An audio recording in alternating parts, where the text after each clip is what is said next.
IKEA Kupong is one of the products from IKEA. If you are curious about what the alarm sound from IKEA Kupong is like, then you have come to the right place. Without further ado, let's get started. First, we need to set the alarm.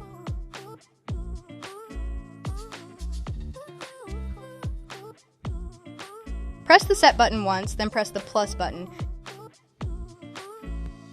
Next, hold the set button for 3 seconds. Press the plus button to set the alarm to the desired hour and minute.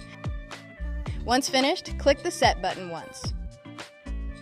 Now the alarm on the IKEA Kupong is active. Let's wait and listen to the alarm sound.